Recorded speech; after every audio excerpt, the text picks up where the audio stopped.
안녕하세요. DJ 선아입니다. 오늘의 사연 시작해 보겠습니다. 안녕하세요. 제 사연을 들으시다 보면 어떤 분들은 고개를 끄덕일지도 모르고 어떤 분들은 믿기지 않는다는 얼굴을 하실 수도 있을 거예요. 아무래도 저는 평범한 인생을 살아오지 않았거든요. 하지만 어떤 사연을 꺼내더라도 눈물부터 나는 시기는 모두 지나갔다고 생각해요. 혹시 여러분은 누구보다 가깝다고 믿었던 사람에게 제일 깊은 상처를 겪어본 적 있으신가요? 저는 인생에서 몇 번이나 그런 순간을 맞이해야 했어요. 그래서 저한테는 이런 말이 참 많이 와닿았던 것 같아요. 사람이 가장 강해지는 순간은 다시는 약해지고 싶지 않을 때다. 여러분도 이 말에 공감해 주셨으면 좋겠네요. 지금부터 제가 들려드릴 사연은 조금은 통쾌할 수도 있고 조금은 아릿할 수도 있어요. 그러니 경청해 주시길 바랄게요. 저는 40대 초반으로 쿠킹 클래스를 운영하고 있는 여자입니다. 과연 제가 어떤 어린 시절을 보냈는지 먼저 이야기를 꺼내야 할 것 같아요. 원래 전 금실 좋은 부모님과 연년생 오빠 사이에서 막내딸로 사랑받으며 행복하게 자랐어요. 특히 오빠는 저랑 겨우 1살 차이 나면서 업고 다닐 정도로 귀여워했죠. 한 번은 제가 놀이터에서 모래놀이를 하고 있었는데요. 갑자기 오빠가 저를 번쩍 안더니 공주님 발에는 모래 한 알도 묻으면 안 된다고 하더라고요. 그러고는 자기 운동화를 벗어서 대신 신겨줬죠. 또 한 번은 제가 유치원에서 그림을 그려와 자랑했는데요. 오빠가 코팅해서 책받침으로 만들어 갖고 다녔습니다. 얼마나 자랑하고 다녔으면 오빠 친구들이 절 구경할 정도였어요. 네가 바로 은상이 동생이구나. 항상 귀엽다고 하길래 어느 정도인지 궁금했어. 나라도 이런 동생이 있으면 자랑할 것 같긴 하다. 솔직히 귀에 딱지가 앉을 정도라서 벼르고 온 건데 이 정도면 인정할게. 난 이런 걸로 거짓말하지 않는다니까. 내 동생이 세상에서 제일 귀여워. 난 무슨 일이 있어도 내 동생 지켜줄 각오하고 있어. 절대로 이 눈에 눈물 나게 하지 않을 거야. 무조건 웃는 일만 가득하게 해주고 싶어.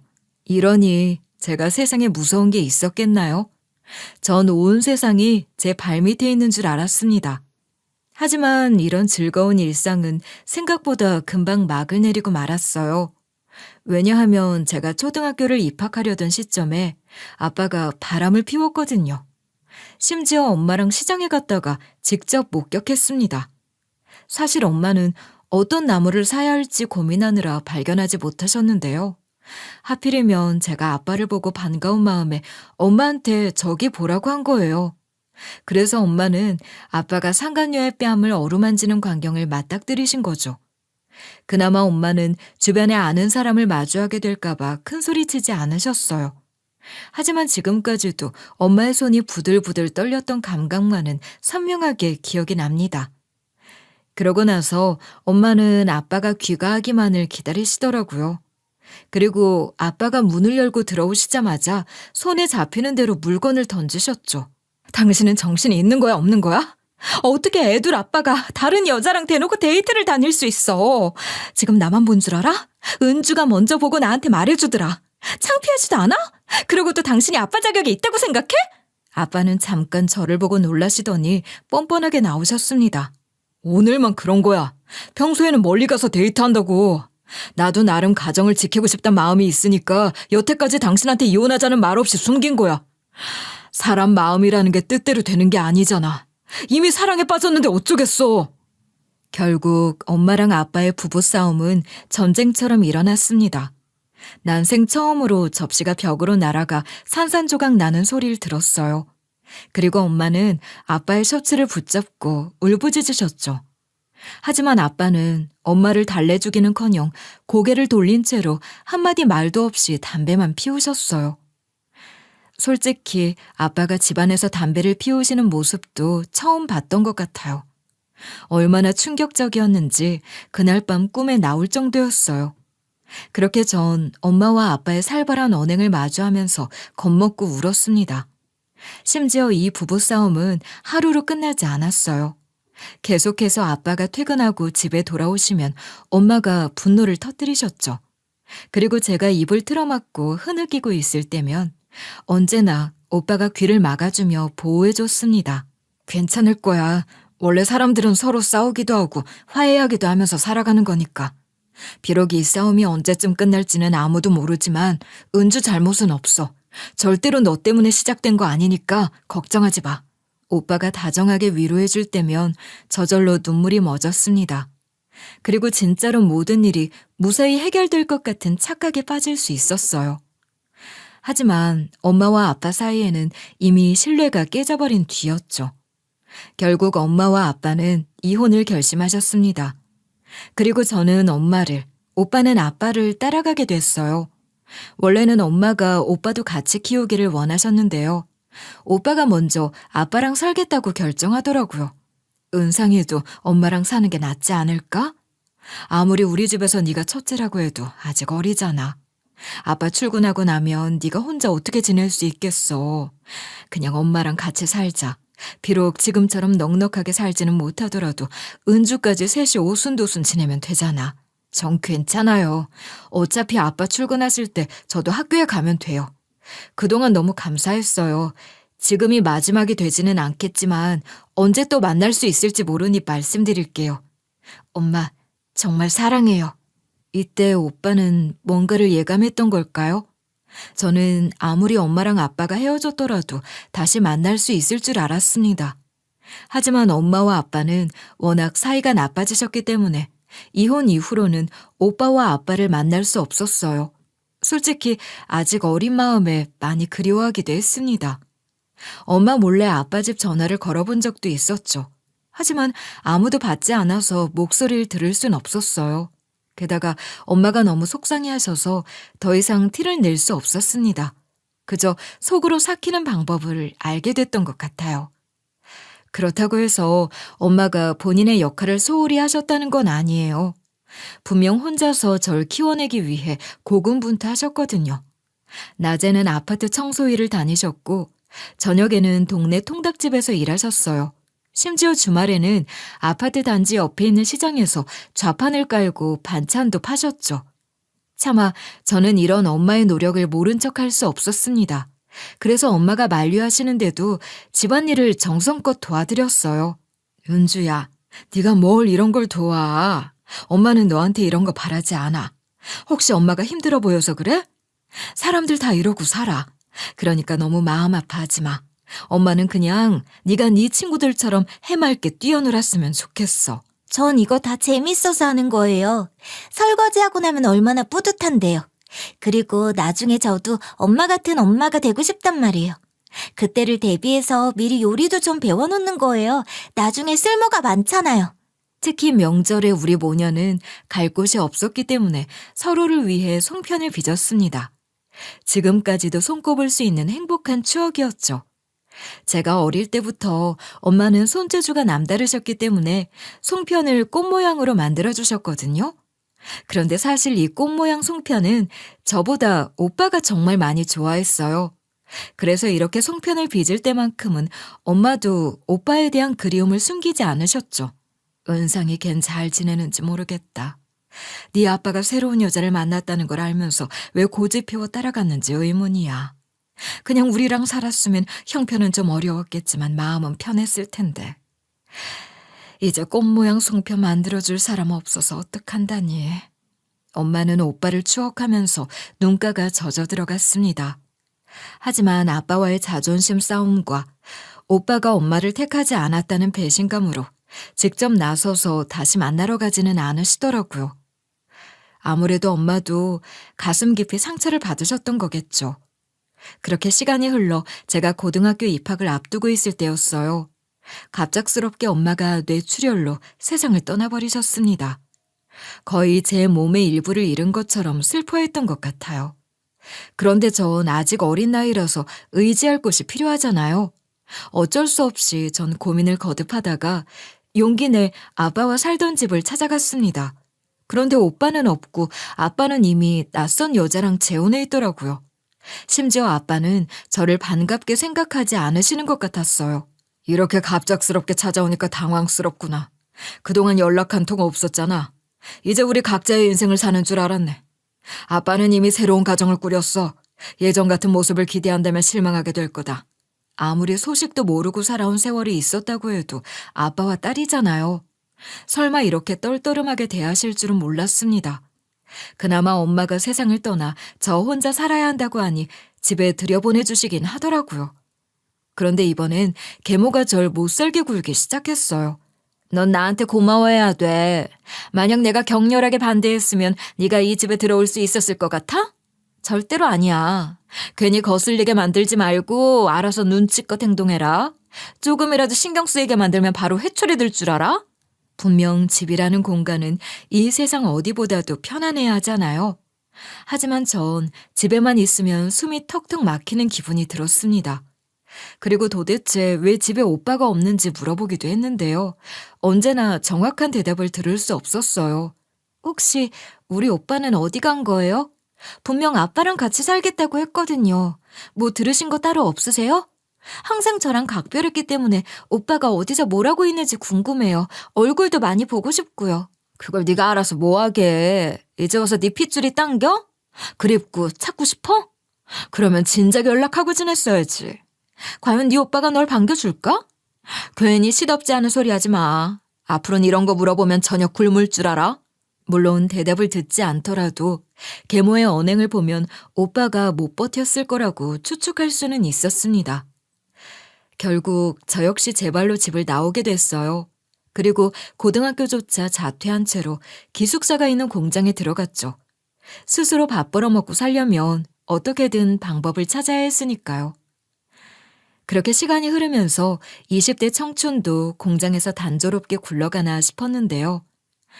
인생이 또 다른 방향으로 흘러가기 시작했습니다.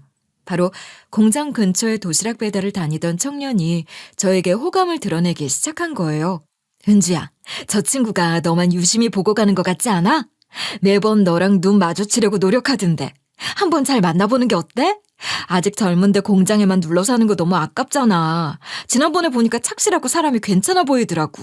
에이, 그냥 추측일 뿐이잖아요. 진짜 절 마음에 들어 하시는지는 아무도 모르죠. 괜히 헛발질하고 싶지 않아요. 안 그래도 먹고 살기 바빠 죽겠는데 다른 곳에 여유 돌릴 정신이 어디 있겠어요? 솔직히 청년의 마음을 모른 척하기는 쉽지 않았습니다. 오죽하면 주변에서도 잘해보라고 권유할 정도였으니까요. 하지만 저한텐 이런 감정이 사치라고 생각해서 진지하게 받아들이지 않았던 것 같아요. 그런데 이 청년은 은근히 끈질긴 사람이더라고요. 일부러 지나가면서 제자리에 조그마한 음료나 초코바를 살짝 올려두거나 퇴근할 때를 기다렸다가 기숙사까지 같이 걸어가곤 했어요. 사실 데려다 줄 만한 거리도 아닌데 항상 마음 써준 거죠. 심지어 한 번은 비 오는 날이었는데요. 제가 우산이 없어서 멀뚱히 그칠 때까지 기다리는 모습을 보더니 본인은 비를 홀딱 맞으면서도 우산을 씌워주더라고요. 결국 전 가랑비에 옷 젖는 줄도 모르고 마음이 열릴 수밖에 없었습니다. 이토록 변하지 않고 꾸준히 두드려주는 사람은 처음이었으니까요. 그렇게 전 청년과 제 인생 첫 연애를 시작하게 됐어요. 그리고 너무나 사이가 좋아서 그랬던 건지 혼전 임신으로 결혼을 허락받으러 가게 됐죠. 그냥 자존심 같은 거 다 내려놓고 솔직히 말하자면 정말 많이 초조하고 불안했습니다. 아무래도 전 가진 것도 배운 것도 집도 뒷배도 없는 여자였으니까요. 과연 마음에 들어 하실지 두려웠던 거죠. 과연 날 며느리로 받아주실까? 어른들이 보시기에 내가 좋은 며느리감은 아니잖아. 만약 거하게 반대하시면 어떡하지? 솔직히 겁이 많이 나네. 당신은 어머님, 아버님 반응이 어떨 거라고 예상되는 거 있어? 그게 걱정하지 않아도 돼. 어차피 오늘 뵈러 가는 건 그냥 내가 사랑하는 여자를 소개시켜드리는 자리라고 생각하고 있거든. 만약 우리 부모님이 반대하신다고 해도 내 마음은 변하지 않을 거야. 그러니까 너무 마음 졸이지 마. 오히려 남편은 본인도 있고 뱃속에 아이도 있는데 왜 가진 게 없냐며 달래주더라고요.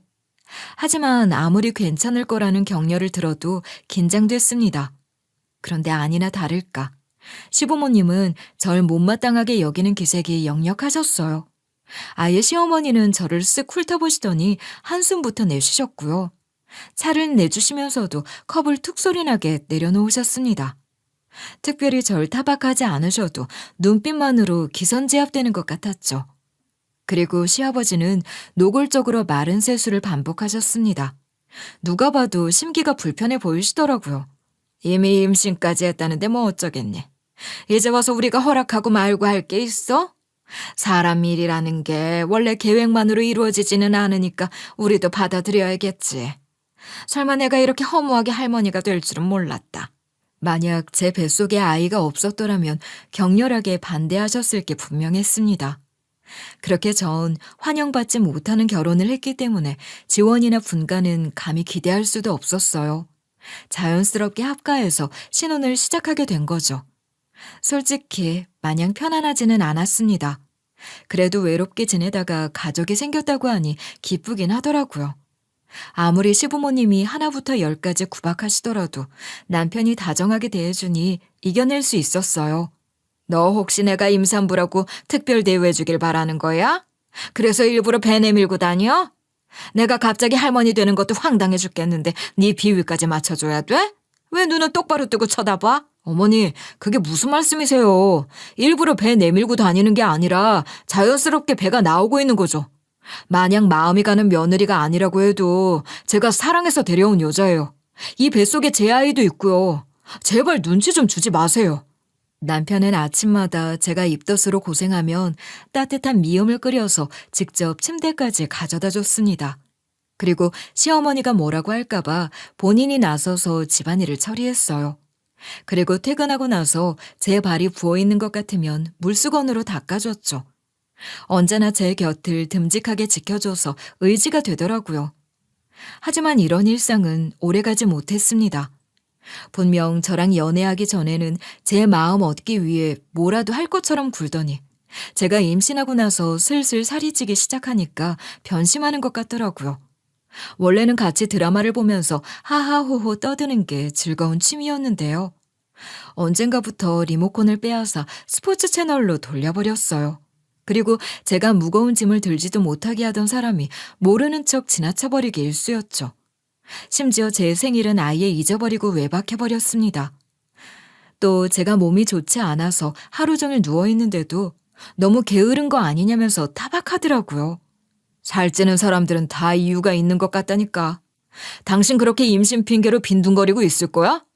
적어도 나한테는 잘 보일 생각을 갖고 있어야지. 이러다가 내 마음이 식어도 상관없나 봐. 집에만 들어오면 당신 때문에 갑갑해. 내가 일부러 누워있는 줄 알아? 나도 몸이 가볍다면 부지런하게 움직이고 싶어. 누가 보면 내가 남의 아이 가진 줄 알겠다. 뱃속에 뻔히 당신 아이 있는 거 알면서 왜 눈치 주는 거야? 굳이 당신 아니어도 힘드니까 구박하지 마. 제가 남의 아이도 아니고 남편과의 아이를 임신한 건데 이리 투덜거리니 억울하고 서러웠습니다. 그나마 출산하고 나서 몸이 돌아오면 남편의 마음도 돌이킬 수 있을 거라고 희망을 가졌던 것 같아요. 하지만 막상 출산하고 나서도 살은 쉽게 빠지지 않더라고요. 일단 관절이 약해지는 바람에 운동을 쉽게 도전할 수 없었어요. 게다가 아들이 밤마다 깨면 수유하느라 제대로 잠을 못 잤죠. 그렇다고 낮에 자기에는 집안일이 쌓여 있어서 다른 시간을 낼 여유가 없더라고요. 하도 스트레스를 받다 보니까 저도 모르게 군것질이 잦아지기도 했어요. 결국 몸이 망가진 상태로 굴러가다 보니까 살이 빠지지 않았던 것 같아요. 그러다 보니 시부모님과 남편은 제가 아들을 낳았다는 건 기뻐하면서도 저를 식충이 취급했습니다. 너는 아직 나보다 훨씬 젊은 애가 왜 벌써 퍼져 살 생각하니? 나 같으면 이미 애기 안고도 집안일하고 운동 다녔을 거다. 원래 어미 노릇이라는 게 쉽지 않은 거야. 앞으로 갈 길이 먼데 벌써 몸져 눕다니 어이가 없구나. 어머니가 봐도 문제가 있죠. 입만 열면 몸이 고달파서 그렇다고 핑계대는데 언제까지 이해해줘야 할지 모르겠어요. 설마 이런 식충일 줄 알았다면 연애도 안 했을 거예요. 그나마 아들이라도 낳아서 다행이죠. 심지어 남편은 절 더 이상 사랑하지 않는다는 것을 노골적으로 보여주기라도 할 것처럼 옷깃에 립스틱을 묻혀오기도 했습니다. 그런데 제가 문제 삼아도 별 수 있겠냐는 식이더라고요. 당신 지금 옷깃에 이거 뭐야? 도대체 누가 유부남한테 이런 짓을 한 건데? 우리가 그냥 부부도 아니고 이제 애까지 있는데 서로 의리는 지켜줘야 하는 거 아니야? 어떻게 이런 모습으로 당당하게 들어올 수 있어? 내가 뭐 외박을 한 것도 아닌데 왜 바가지를 긁어? 이 정도면 그냥 감사하게 여겨야 하는 거 아니야? 당신 거울 좀 봐. 그런 거 보면 내가 집에 들어오고 싶은 마음이 들겠어? 어차피 나 아니면 갈 곳도 없으면서 궁시렁거리지 좀 마. 결국 저는 고민 끝에 일자리를 구하기로 했어요. 어차피 아들은 시부모님이 물고 빨고 예뻐하시니 맡기면 될 거잖아요. 그리고 이렇게 돈을 모아야 남편과 떳떳하게 이혼하고 아들 데리고 나가서 살 수 있는 거 아니겠어요? 결국 제가 돈을 벌어오겠다고 하니까 남편과 시부모님은 얼씨구나 좋아하시더라고요. 네가 드디어 정신 차렸구나. 도대체 언제쯤 네 입에서 마음에 드는 말이 나올지 궁금했다. 이제는 우리 집안에서 쓸모 있는 존재가 될 수 있도록 노력해라. 그래야 너도 네 애한테 당당하지 않겠니? 괜히 밉보여서 잘리지 말고 돈 잘 받을 수 있도록 노력해. 예전에 공장 다녔을 때는 꽤 오랫동안 성실했잖아. 괜히 몸 무거워졌다고 핑계대지 말고 빠릿빠릿하게 움직여. 그래야 월급 똑바로 받지. 그렇게 전 집안일 하나는 워낙 자신이 있었기 때문에 재벌집에 식모로 취직했어요. 물론 집이 훨씬 넓어서 일이 어렵게 느껴지기도 했지만 원래 했던 가닥이 있어서 그런지 금방 적응할 수 있었답니다. 심지어 같이 일하시는 분들도 잘해주시더라고요. 그리고 사모님은 제가 아직 어린 아들이 있고 시부모님 댁에 얹혀 산다고 하니 월급도 신경 써서 보너스까지 챙겨주셨습니다. 솔직히 감사하다는 생각밖에 안 들었던 게 제가 일을 시작하고 나서 시부모님이 얹혀 사는 비용을 내라며 일부 가져가셨거든요. 그래서 시부모님한테 돈을 빼앗기면서도 사모님이 주신 보너스로 차곡차곡 모을 수 있다는 게 기뻤어요. 그런데 제가 너무 긍정적이고 희망적으로 생각했나 봐요. 분명 계획대로 일이 잘 흘러가고 있는 줄 알았는데요. 제가 재벌집 식모로 들어갔다니까 남편이 일자리를 그만둬 버렸습니다. 진짜 기가 막혀서 뒤통수를 한 대 후려치고 싶었어요. 아니, 당신 마음대로 일을 그만둬 버리면 어떡해. 그냥 나한테만 의지하겠다는 거야? 나한테도 미리 알려줘야 계획을 세우든지 고치든지 했을 거잖아. 이렇게 갑작스럽게 통보를 해버리면 어쩌라는 거냐고. 아무 곳이나 가서 식모 생활하는 것도 아니고 재벌집 들어간 거면 뭐라도 콩고물이 떨어질 거잖아. 나도 여태까지 쉼 없이 달리면서 살았으니까 좀 쉬고 싶어. 평생 놀고 먹은 것도 아니니까 이해해줄 수 있잖아. 아니, 시부모님이랑 같이 사는 데다가 아들까지 무럭무럭 자라나고 있는 상황에서 무슨 배짱인지 모르겠더라고요. 심지어 제가 이렇게 의논도 없이 결정하면 어떡하냐는 식으로 따져 물었는데도 남편은 적반하장이었습니다. 뭐 그렇게 걱정이 많아. 우리 둘 다 백수인 것도 아니고 당신이 착실하게 벌어오고 있잖아. 그냥 내가 집안이라고 육아하면 될 거 아니야. 그럼 바로 문제 해결된 건데 왜 그렇게 난리를 피우려는 건지 모르겠네. 당장 이혼해버리고 싶은 마음이 굴뚝 같았습니다. 심지어 이 마음은 이번에 처음 생긴 것도 아니었죠. 사실 제가 재벌집 식모로 들어간 건 우리 아들을 책임지기 위해 돈을 마련하고 싶기 때문이었잖아요. 그래서 이 험난한 일상을 억지로 꾹 참고 있었던 거죠. 그런데 남편 때문에 돈도 모으기 쉽지 않아진 거였어요. 말 그대로 피가 거꾸로 솟는 기분이 들더라고요. 그렇게 전 고민이 많아서 뜬 눈으로 밤을 새웠습니다. 아무리 제가 익숙한 일이라고 해도 남의 집 들어가서 식모 생활하는 게 쉬울 리가 있나요? 겉으로는 아무렇지 않아 보일지라도 나름대로 고생해서 버는 돈인데 남편이랑 시부모님 먹여 살리느라 다 써야 한다고 생각하니 막막하더라고요. 그렇게 전 복잡한 마음으로 재벌집에 출근했어요. 그리고 이 고민을 같이 일하시는 분들한테 의논했죠. 은주 씨, 그럴 거면 사모님한테 부탁해서 애 데리고 와 일하는 게 어때? 여기 상주하면서 근무하시는 분들도 꽤 있거든. 일단 여기 있으면 먹는 거랑 잘 곳은 해결되는 거니까 부담은 덜할 거잖아. 아무리 생각해도 지금 이 상황에서 제가 고를 수 있는 최선 같더라고요. 그래서 전 용기를 내 사모님에게 혹시 상주를 일해도 될지 여쭤봤습니다. 솔직히 사모님이 제안해 주시는 것도 아니고 제가 부탁드리는 입장이라 죄송하더군요. 하지만 사모님은 그게 무슨 고민이냐는 듯이 흔쾌히 응해 주셨어요. 좋아요. 어차피 방은 많으니까 상관없거든요. 항상 아줌마를 보면 일도 꼼꼼하게 잘해줘서 오랫동안 일해줬으면 좋겠다고 생각했어요. 그러니까 걱정하거나 부담 갖지 말고 편하게 머물러요. 사모님은 다정하게 손을 꼭 잡아주셨습니다. 그 순간 진짜 눈물이 핑 돌더라고요. 얼마나 감사했는지 모르겠어요. 그렇게 전 퇴근하고 나서 남편과 시부모님에게 이혼을 알렸습니다. 그런데 이 와중에도 남편은 또 어디 가서 누구를 만나고 왔는지 여자 향수 냄새가 독하게 풀풀 풍기고 있었어요. 사실 전 이혼을 선언하면 남편이나 시부모님이나 두 손 두 발 들고 반길 줄 알았습니다. 애초에 더 이상 절 가족으로 생각하지도 않는 게 느껴졌으니까요.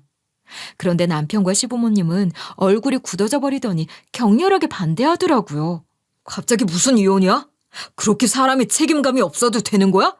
우리 집에 가장 노릇하고 있으면서 왜 빠져나가려고 그래?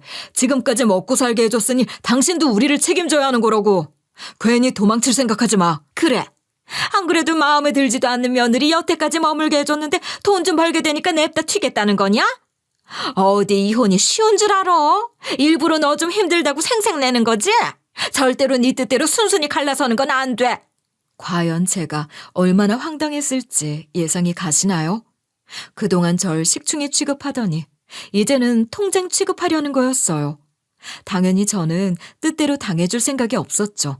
어떻게든 이혼할 거라고 결심을 굳혔거든요. 내가 어떻게 여기서 더 살붙이고 살 수 있겠어. 걸핏하면 구박하는데 숨이나 쉬겠냐고. 어차피 나한테서 마음도 뜨고 맨날 여자 향수 풍기는데 서로 놓아주자. 이제는 얼굴 보고 살기 서로 지긋지긋하잖아. 제가 이혼의 뜻을 굽히지 않자 남편은 당황하는 것 같았습니다. 그러더니 제 뺨을 후려치면서 고함을 지르고 난리치더라고요. 심지어 보란듯이 식탁에 올려져 있던 컵과 그릇을 바닥에 던지며 깨뜨렸어요. 그나마 저한테 더 이상의 손찌검을 하지 않아 다행이라는 생각이 들었습니다. 아무리 나 때문에 마음 상하는 일이 있더라도 아들까지 자라고 있는데 너무 책임감 없이 금방 포기하는 거 아니야? 난 절대로 이혼해줄 생각 없어. 그냥 당신이 포기하고 이 상황에 적응하는 게 맞아. 누가 누구 보고 책임감을 운운하는 건지 황당했습니다. 심지어 지는 직장까지 관두고 놀러 다니고 있잖아요. 하지만 전 힘으로 상대가 안 되니 수긍한 것처럼 대충 얌전히 있었어요. 그리고 남편과 시부모님이 잠든 사이에 아들을 안고 짐을 싸서 재벌집으로 달아났죠. 아무래도 제가 사모님의 허락이 떨어진 당일에 급히 찾아온 거라 당황해 하시더라고요. 그래도 절 내보내지 않고 바로 받아주셔서 얼마나 감사했는지 모릅니다. 아니, 벌써 왔어요? 혹시 무슨 일이라도 있던 거예요? 일단 들어와서 말해요. 혼자서 애 데리고 짐까지 싸우느라 고생 많았겠네요. 어떻게 된 건진 그냥 나중에 들을 테니까 방에 가서 쉬도록 해요. 그렇게 전 재벌집에서 아들과 함께 지낼 수 있게 됐습니다. 어찌나 감사하던지 더욱더 충성심을 가지고 임해야겠다는 마음뿐이었어요. 그런데 사모님이 명절을 앞뒀으니 송편을 빚자고 하시더라고요. 사실 엄마가 가르쳐 주셨던 방법은 일반적이지 않기 때문에 정신 차리고 했으면 남들 빚는 대로 모양을 만들었어야 했어요. 하지만 남편 때문에 너무나 정신이 없어서 그런지 손이 익숙하게 습관대로 꽃 모양을 만들어버렸더라고요. 그런데 사모님이 제가 만든 송편을 발견하고 화들짝 놀라시는 거예요. 아줌마, 이 송편 도대체 누구한테 배운 거예요?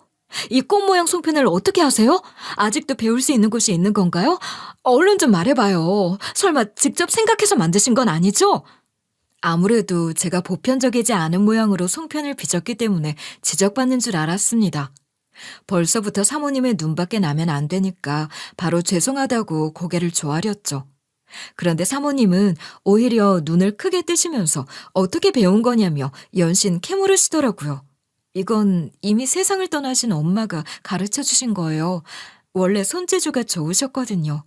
우리 모녀는 항상 가족들이 그리울 때면 이렇게 송편을 꽃 모양으로 빚곤 했어요. 다 같이 살았을 때는 이 꽃 모양 송편 때문에 하하호호 분위기가 좋았으니까요. 저는 추억에 잠겨서 눈물을 글썽이며 설명했습니다. 그런데 사모님이 제 말이 끝나기도 전에 갑자기 울음을 터뜨리셨어요. 그리고 회장님에게 전화해 부르시더라고요. 당연히 전 눈앞에서 벌어진 상황에 당황스러울 수밖에 없었죠. 아무래도 제가 뭔가 큰 잘못을 저지른 건가 싶더라고요. 원래 회장님은 엄청나게 바쁘신 분이라 저 같은 사람하고는 마주할 기회도 거의 없으셨거든요. 사모님, 이 꽃 모양 송편은 우리 그이가 정말 갈망했던 거예요. 제가 아무리 전국 곳곳에 있는 떡집을 살펴봐도 이런 꽃 모양을 만드는 곳은 없어서 막막했죠. 그런데 설마 아줌마가 이 꽃 모양 송편을 만들 수 있을 줄은 몰랐네요. 사모님은 회장님이 오시기 전에 눈물을 뚝뚝 흘리며 꽃 모양 송편을 어루만지셨습니다. 솔직히 저한테는 개인적인 추억이라 의미 있을 뿐이지 대단하게 맛이 특별한 것도 아니라서 이해가 안 되더라고요. 그래서 그냥 예쁜 송편을 원하셨던 건가 싶었어요. 그런데 회장님이 귀가하시고 나서 완전히 상황이 달라지고 말았습니다. 바로 꽃 모양 송편을 통해 기억의 조각을 맞춰봤는데요. 회장님이 제가 그리워했던 연년생 오빠더라고요. 서로 어릴 때 헤어지고 각자 다사다난한 인생을 사느라 인상이 바뀌어서 몰랐던 거죠. 게다가 전 이 집에서 아줌마로 불렸기 때문에 회장님은 제 이름을 모르셨고요. 회장님은 입양되시면서 성함을 바꿨기 때문에 제가 감히 의심할 수도 없었던 겁니다. 아이고, 은주야. 설마 네가 이렇게 가까운 곳에 있을 줄은 몰랐다. 어떻게 네가 내 집에서 식모 생활을 하고 있었다는 거냐. 내가 너를 얼마나 예뻐했는데 몰라봐서 미안하구나. 항상 그리워하고 있었단다. 오빠는 그동안 어떻게 살아왔는지 자초지종을 들려줬습니다. 사실 오빠는 과거 저와 엄마를 따라가고 싶은 마음이 있었다고 하더라고요. 하지만 엄마 혼자 먹여 살리셔야 하는 상황에서 애 둘 키우는 게 쉽겠어요? 어쩔 수 없이 저에게 양보하고 포기했던 거라고 하더군요. 설마 오빠가 그렇게 깊은 생각을 갖고 내린 결정이라고는 상상도 못했기 때문에 가슴이 뭉클해지는 것을 느꼈어요. 이렇게 선하고 따뜻한 사람이라면 평생 행복하게 사는 게 맞았을 거예요. 하지만 아빠가 금방 재혼하시는 바람에 오빠는 인생이 괴로워지고 말았습니다. 계모가 저한테도 그랬듯이 집요하게 괴롭혔던 거예요. 아침마다 일부러 알람을 꺼둔 뒤에 늦잠 잤으니 밥도 먹지 못하게 하고 등교시켰다고 했어요. 그리고 아빠 몰래 집안일을 시키면서도 실수 하나라도 하면 쌀포대를 들고 앉았다 일어나게 시켰다고 하더라고요. 심지어 뭐든지 꼬투리를 잡아서 아빠에게 험담했다고 했습니다. 이럴 때 아빠가 오빠의 마음을 헤아려 주었다면 좋았겠지만 아빠는 그런 일에 딱히 관심 없으셨죠. 은상의 쟤는 날 새엄마라고 인정하고 싶지 않은가 봐. 무심코 눈이 마주치면 자꾸 노려보고 있어서 무섭다니까. 이러다가 나중에 덩치 커지면 어떡해?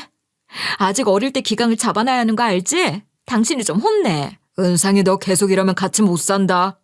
아무리 아빠의 재혼이 불만스럽더라도 같이 사는 이상 예의는 차려야지. 내가 너 같이 살자고 고집 부린 것도 아니고 너 스스로 선택한 거면서 왜 그래? 한 번만 더 이런 소리가 들리면 후회하게 만들어줄 거다.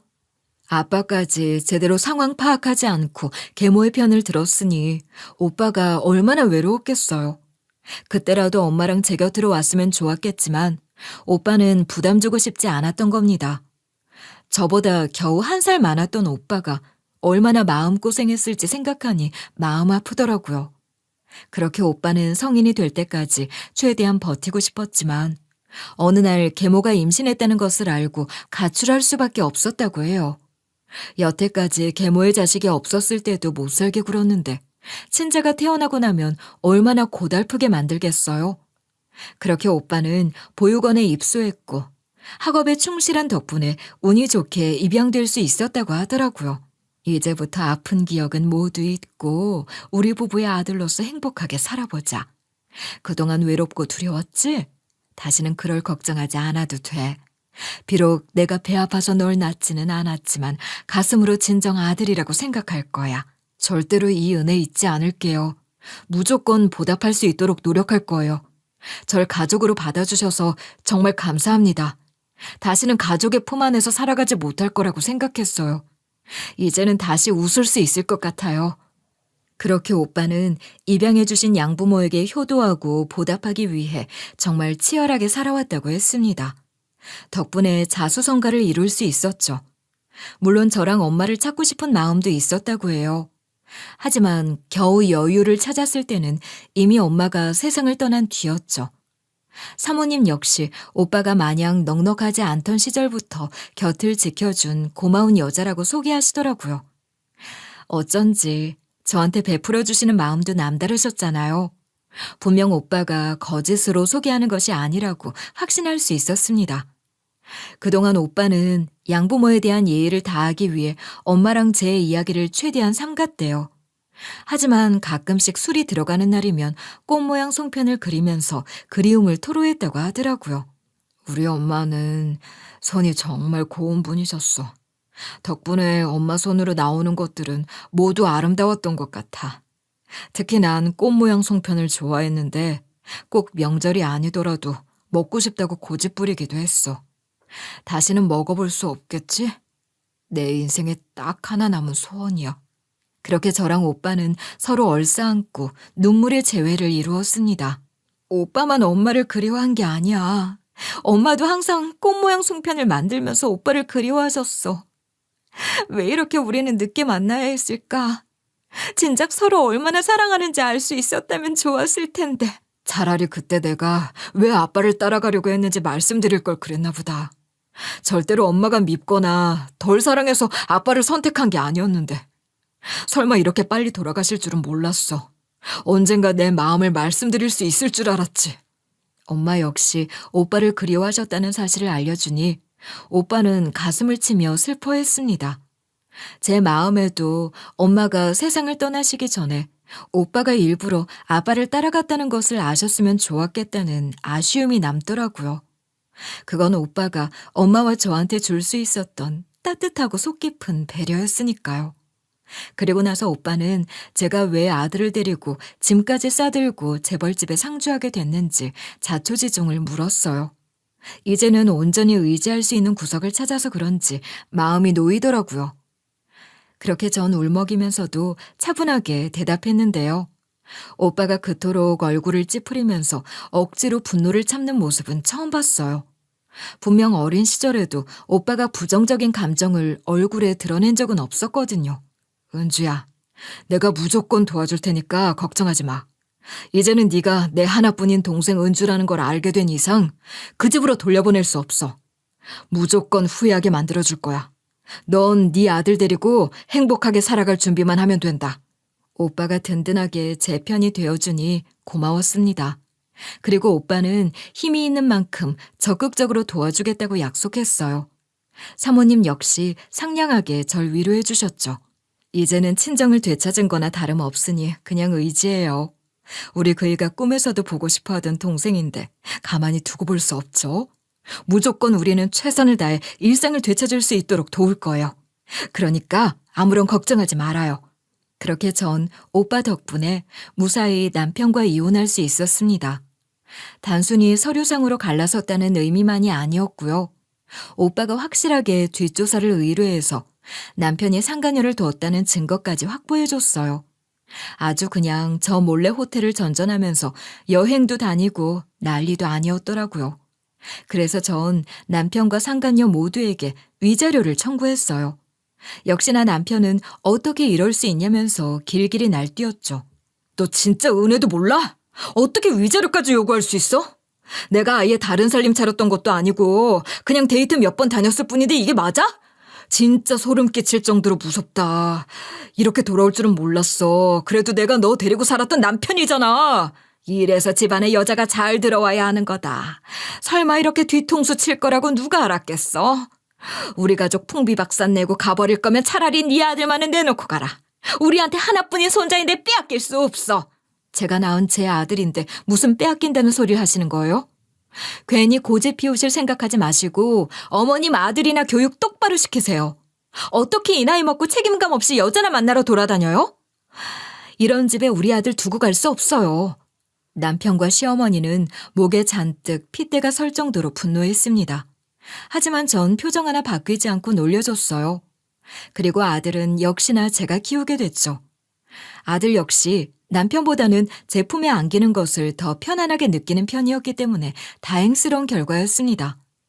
하지만 전 시부모님의 고집은 쉽게 꺾이지 않더라고요. 아무래도 손자라서 포기할 수 없다고 생각했나 봐요. 자꾸만 면접 교섭권은 이행해야 하지 않냐면서 저를 들들 볶았거든요. 아무리 너네 부부가 서로 감정상에 헤어졌어도 얼굴은 보여줘야 하는 거 알지? 네가 인간이라면 천륜을 끊을 생각하면 안 되는 거다. 우리 아들도 애가 커나가는 과정은 볼 수 있어야 하지 않겠어? 우리 아들은 네가 싫어서 바람났던 거지 애를 미워한 건 아니란 말이다. 그렇게 우리 아이에 대한 애정이 각별하면 양육비부터 내놓으라고 하세요. 면접 교섭권만 있는 줄 아시나요? 저도 양육비 받을 권리 있다고요. 진짜 그 인간이 우리 아이가 무사히 커나가기를 바란다면 양육비도 꼬박꼬박 챙겨줘야죠. 전 시부모님이 저한테 면접 교섭권 이행을 요구할 때마다 똑같이 양육비를 내놓으라고 똑같이 맞불을 놨더니 잠잠해지더라고요.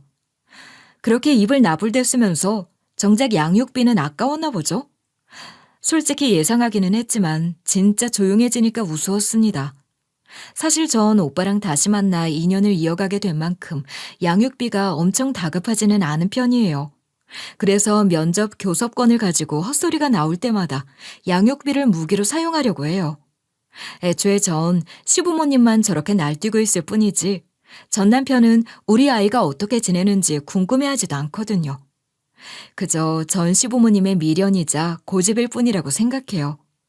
그래도 전 시부모님이 들쑤실 때마다 양육비를 꽤 유용하게 써먹을 수 있을 것 같아서 마음이 놓인답니다. 그리고 전 남편과 전 시부모님은 안 그래도 제가 재벌집 식모로 일하게 됐던 것만 믿고 탱자탱자 놀고 먹으려고 했잖아요. 그런데다가 저한테 위자료까지 물어줘야 했으니 생계가 많이 어려워졌다고 했어요. 그때 네가 직장을 관두면 안 되는 거였다.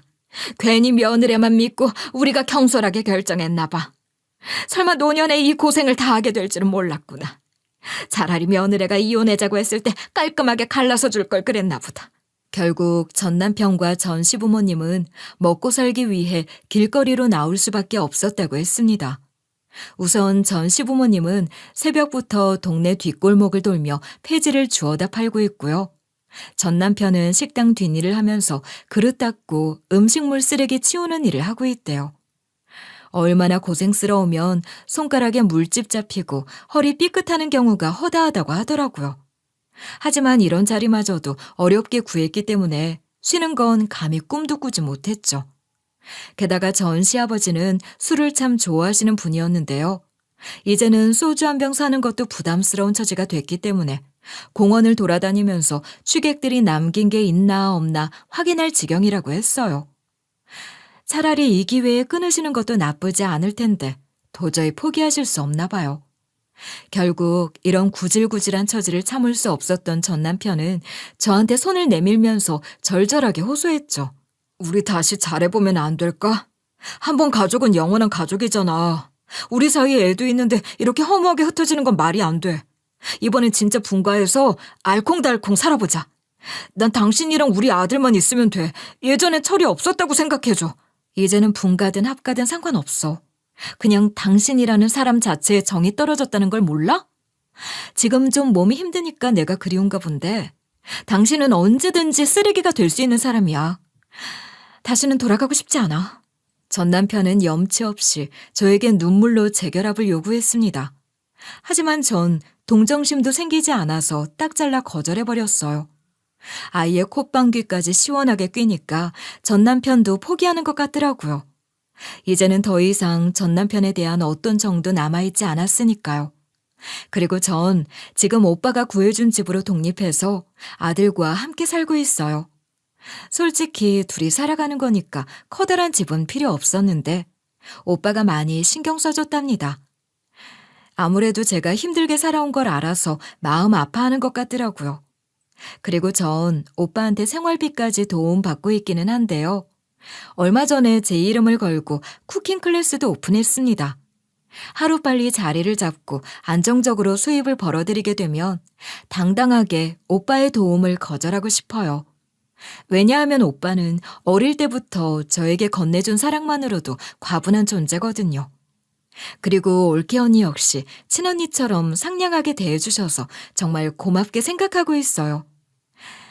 일부러 명절 때마다 따로 제 선물까지 챙겨주시면서 컨디션도 체크해 주시더라고요. 특히 조용하게 제 손에 홍삼 세트를 쥐어주셨을 땐 눈물이 날 뻔했습니다. 아무래도 오빠는 저랑 가족이었으니 마음이 가는 게 당연했겠지만 올케 언니는 꼭 저까지 신경 쓸 필요 없잖아요. 그럼에도 절 가족으로 아껴주시니 감사할 수밖에 없었죠. 힘들 땐 언제든지 이야기해요. 이에 소중한 동생이라면 저한테도 중요한 사람이니까요. 앞으로 살아가면서 혼자 애 키우다 보면 막막할 때도 많을 거예요. 그럴 때면 절대로 혼자 감당하지 말아요. 무조건 우리한테 의논해요. 이렇게 상냥하신 분이니 제가 감동받을 수밖에 없다는 것을 이해하시겠죠? 무엇보다 우리 아들이 외롭지 않게 사랑받으면서 자랄 수 있어서 감사하게 생각하고 있습니다. 꼭 저는 다시 태어난 것만 같은 기분으로 살아가고 있어요. 지난 시간의 상처는 이제 제법 덤덤하게 돌아볼 수 있는 것 같아요. 그러니 사연을 들으시는 여러분들도 만약 상처받고 계시다면 언젠가 끝날 거라는 확신을 가져보세요. 지금까지 들어주셔서 감사드려요.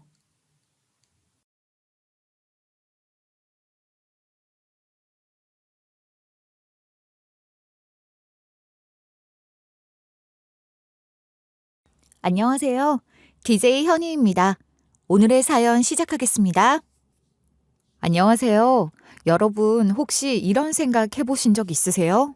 분명 가족인데 너무 낯설게 느껴지고 좀처럼 마음 둘 곳 없다고 느껴지는 것 말이에요. 사람들은 가족이라면 무조건 이해해야 하고 사랑해야 하고 용서해야 한다고 하던데요. 저는 그 말을 들을 때마다 속이 뒤집어지는 것 같았습니다. 왜냐하면 저는 가족이라는 이름 아래 상처받고 버티는 순간들이 있었거든요. 하지만 결국 가족보다 더 저를 아껴주는 사람을 만나 행복하게 살고 있으니 인생이라는 건 재밌는 것 같아요. 여러분도 혹시 피는 안 섞였지만 마음으로 이어진 존재가 있으세요? 제 사연을 들으시는 동안 떠오르는 누군가 있다면 성공한 인생이라 생각해요. 이제부터 제 인생을 들려드릴 건데 부디 끝까지 들어주시면 감사하겠어요. 저는 올해 딱 30살이고 대학에 다니고 있는 여자입니다. 보통 이 나이에 대학원도 아니고 대학을 다니고 있다고 하면 의문을 갖는 사람들도 많더라고요. 그러면 지금까지 뭐하고 살아오셨길래 이제 대학을 가신 거예요? 설마 죄수를 포기 못해서 지금까지 도전하신 건가요? 부모님 등골 어지간히 빼먹으셨겠어요. 부지런히 졸업해서 효도하셔야겠다. 솔직히 이런 반응을 면전에 대고 하는 사람이 과연 있을까 싶으죠? 그런데 생각보다 적지 않았답니다. 하지만 저는 분통이 터지고 억울할 수밖에 없었어요. 도대체 왜 제가 인생을 돌고 돌아야 했는지 알게 된다면 입꼬리가 싹 내려갈 테니까요. 사실 저는 어렸을 때부터 산전수전 다 겪은 사람이에요. 지금에 이르러서 돌이켜보면 과연 그 어린애가 어떻게 모든 상황을 감당해냈을지 신기할 정도예요. 오히려 지금의 저보다 대단하고 성숙했던 것 같기도 하네요. 사실 초등학교를 다닐 때는 피아니스트가 되겠다거나 연예인이 되겠다거나 눈을 반짝이며 화려한 인생을 꿈꾸잖아요. 하지만 저는 그 당시에도 평범한 인생을 갈망했습니다. 진아, 너는 왜 항상 장래희망 발표할 때 그런 식으로 말해? 무슨 평범하게 살아가는 게 꿈이 될 수도 있어. 혹시 못 이룰까 봐 그러는 거야? 그러니까 꿈이라고 하는 거잖아. 당장 이룰 수 없을 것 같아도 노력하자고. 나한테는 이게 진짜 간절하고 언젠가 꼭 이루고 싶은 꿈이라서 그래. 그냥 쉽게 생각해서 발표한 거 아니야. 언젠가는 나도 남들처럼 평범하게 눈에 띄지 않게 살아가고 싶다는 마음이 있거든. 도대체 왜 이 어린애가 꿈도 사소했는지 궁금하시죠? 사실 저는 인생의 기반이 되어줘야 할 가정부터 평탄하지 않았습니다. 그야말로 콩가루 집안에서 자랐거든요. 사실 누구보다 저를 사랑해주고 지켜줘야 했을 엄마는 남성 편력이 어마어마했습니다. 그래서 저는 막장 드라마를 봐도 별 감흥 없었던 것 같아요. 저한테는 일상이나 다름없는 이야기에 왜 사람들이 열광하는지 이해가 안 가더라고요. 그래도 친부는 어떻게든 엄마를 감당해보려고 노력하셨어요. 최소한의 용돈을 제외하곤 전부 생활비로 엄마한테 갖다 주셨고요. 아무리 피곤하게 일을 끝마치더라도 집안일을 도우셨습니다. 심지어 엄마의 마음을 돌리기 위해 영화표도 끊고 여행 계획을 짜고 별의별 노력을 다하셨어요. 진아 엄마, 내가 갖다 주는 돈이 부족한 것도 아니고 주말마다 낚시를 가는 것도 아닌데 왜 자꾸 밖으로 놔두는 거야? 나 정도면 다정한 남편 아니야? 뭐가 그렇게 재미있어서 자꾸 사람들을 만나러 다녀? 그냥 남자로서 매력이 안 느껴지는 걸 어떡하라고. 이미 내 마음은 떠났으니까 포기해. 이런다고 내가 당신을 다시 사랑할 수 있을 것 같아? 감정이 식은 걸 어떡하란 말이야. 뭐 억지로 연기라도 해야 돼? 아무리 그래도 우리 사이에 진화가 있는데 이대로 갈라설 수 있어? 가정을 만들었을 때는 책임감이 있어야지. 단순히 서로가 남녀로 안 보인다고 해서 소홀히 하는 건 말이 안 되잖아. 제발 돌아와. 이날은 제가 지금까지도 선명하게 기억하고 있습니다. 왜냐하면 엄마가 말도 없이 외박하는 바람에 친부가 저한테 사과하며 잠을 재웠거든요. 하지만 두 분이 언성을 높이면서 저는 억지로 잠에서 깨 거실로 나갈 수밖에 없었어요. 당신이 발버둥 칠수록 솔직히 정 떨어져. 그냥 우스워 보이기만 해. 괜히 노력하지 말고 서로 놓아주는 게 좋겠어. 이 정도면 자존심 상하지 않아? 언제까지 나한테 구질구질하게 굴 거야. 진짜 한심하게 느껴져. 그때 친부의 표정은 정말 잊을 수 없습니다. 얼마나 비참해 보이고 처참해 보였는지 모르겠어요. 심지어 딸 앞에서 이런 말을 들었으니 모멸감이 드셨을 거예요. 그렇게 친부는 엄마를 포기하고 떠나셨습니다. 솔직히 저는 엄마에 대한 정보다 친부와 시간을 더 많이 보냈기 때문에 친부를 따라가고 싶은 마음이 굴뚝 같았어요. 아빠, 저도 같이 가면 안 돼요? 엄마는 저 예뻐하지도 않으시는데 같이 살기 싫어요. 아빠 말 잘 듣고 얌전히 있을 테니까 같이 가게 해주세요. 이대로 아빠랑 헤어지고 싶지 않아요. 제발 저도 데려가 주세요. 미안한데 그건 안 된다. 너도 알다시피 그동안 내가 고생을 많이 했잖니. 이제는 나도 자유롭게 살고 싶어. 아빠도 새로운 여자를 만날 거라서 네가 곁에 있으면 안 돼. 그냥 엄마랑 사는 게 너한테도 나을 것 같구나. 결국 저는 엄마랑 둘이 살게 됐습니다. 사실 그때라도 엄마가 정신을 차리셨다면 좋았을 거예요. 하지만 친부와 이혼하고 나서 더 활개치기 시작하더라고요. 도저히 어디 가서 초등학교 딸을 둔 애엄마라고 보기 어려울 정도였어요. 아예 대놓고 머리에 굵은 웨이브를 말고 진한 립스틱을 바르고 향수 냄새를 진동시키며 집을 나서더라고요. 심지어 거울 앞에 서서 한참을 거울 속 자기 모습을 들여다보더니 허리를 쫙 펴고 입꼬리를 올리는 연습까지 했어요. 어떻게든 남들한테 예뻐 보이기 위해 최선을 다한 거죠. 게다가 옷장에는 눈살이 찌푸려질 정도로 노출 심한 옷이 늘어났습니다. 그리고 밤마다 핸드폰을 붙잡고 킥킥거리며 웃다가 통화가 끝나면 옷 고쳐 입고 또 나가버리곤 했어요.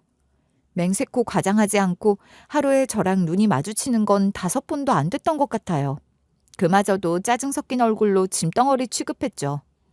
왜 또 기분 상하게 우울한 표정 짓고 있는 건데? 내가 너를 혼내기를 했어. 뭐 하기를 했어?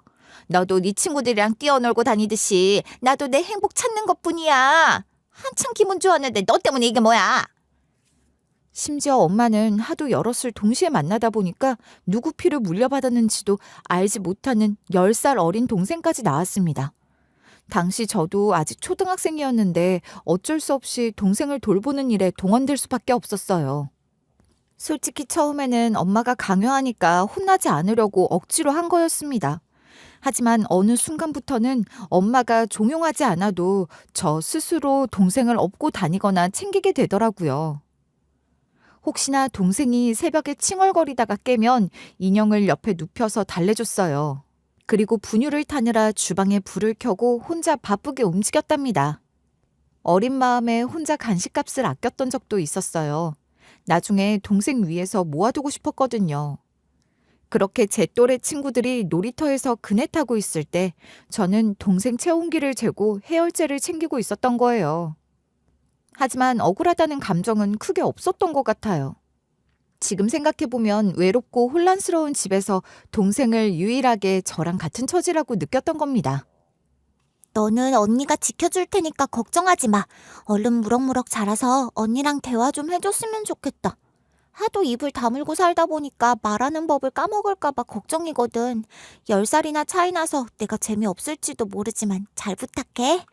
그렇게 제가 동생에게 애정을 붙이고 있을 때 우리 집에 아빠랍시고 들어오는 남자가 계속해서 바뀌었습니다.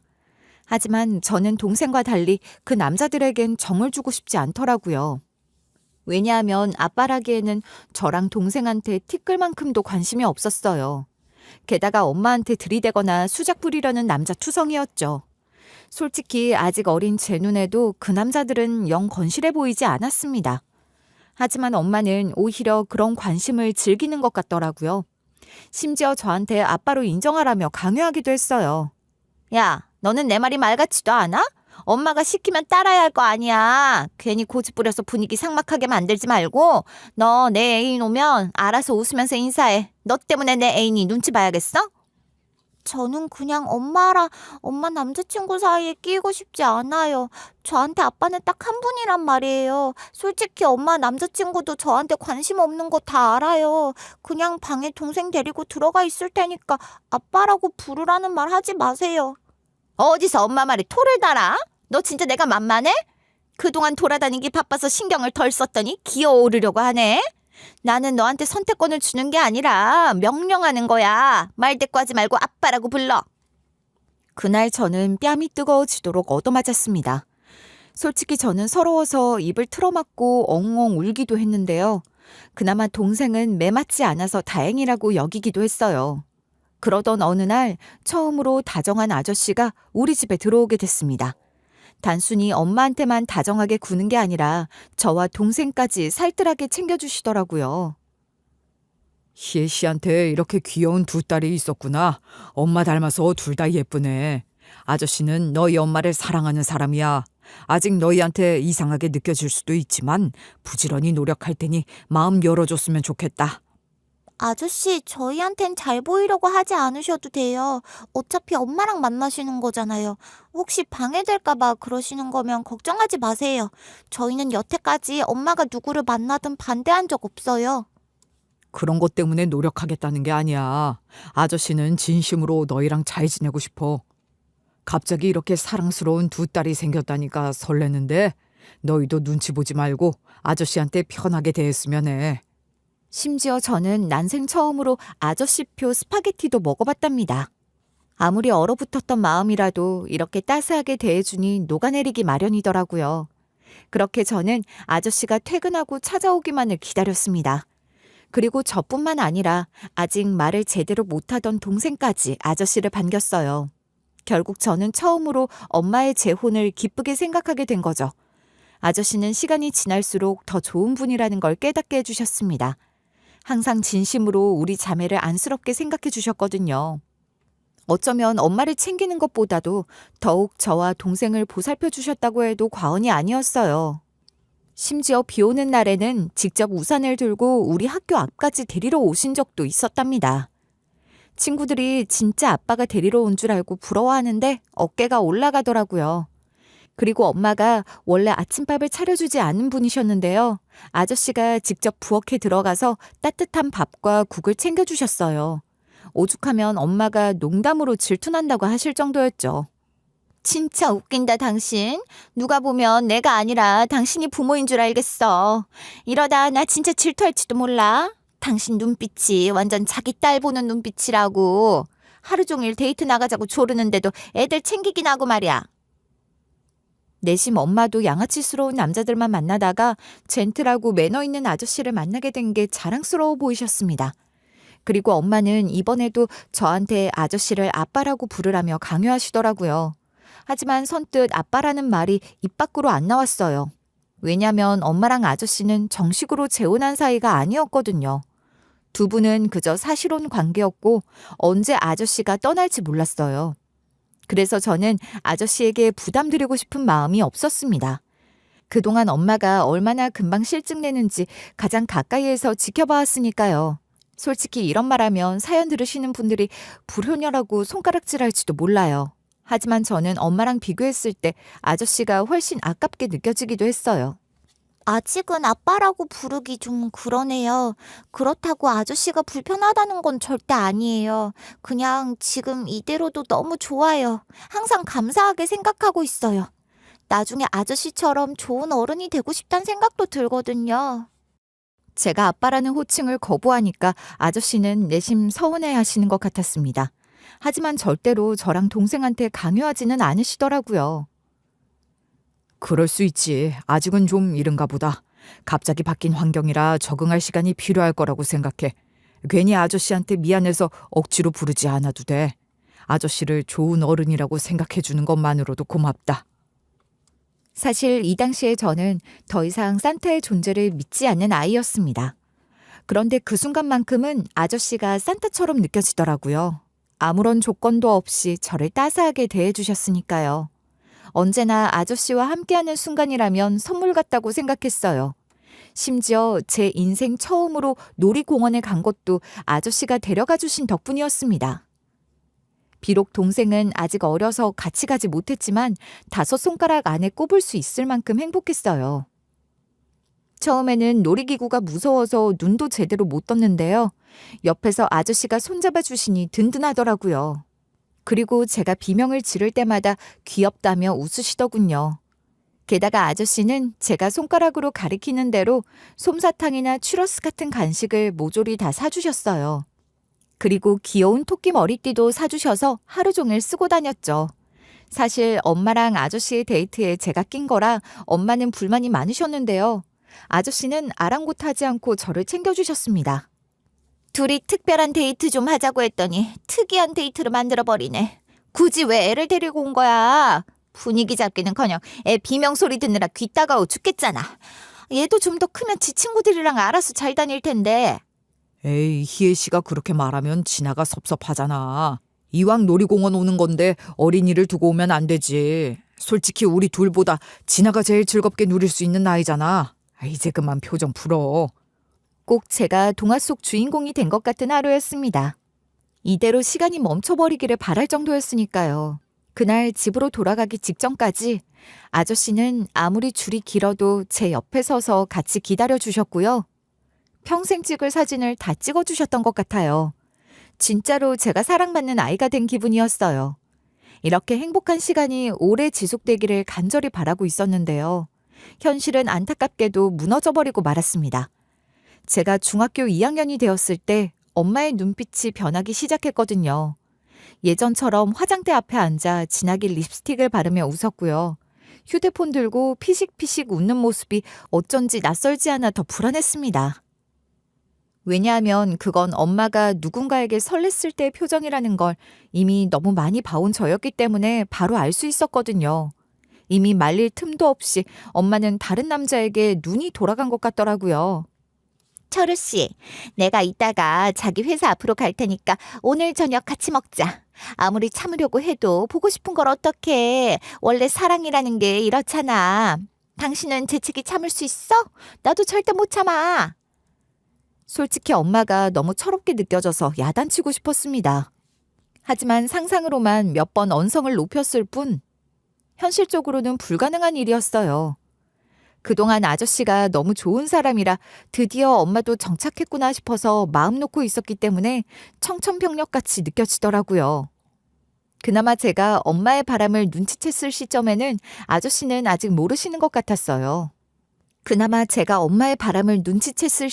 아저씨는 아직 모르시는 것 같았어요.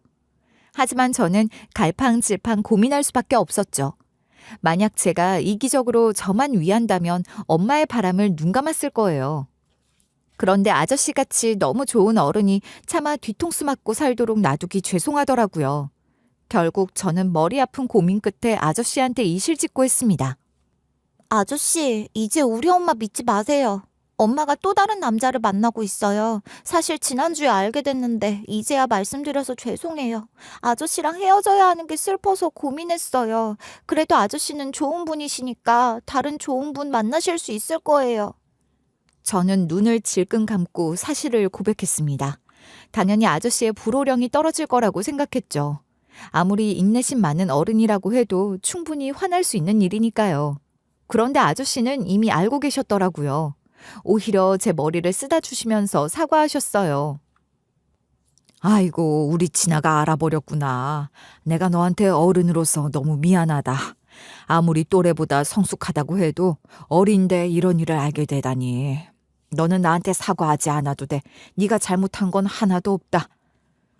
분명 아저씨도 마음속으로는 상처를 받으셨을 텐데 저한텐 그런 표현을 하지 않으셨습니다.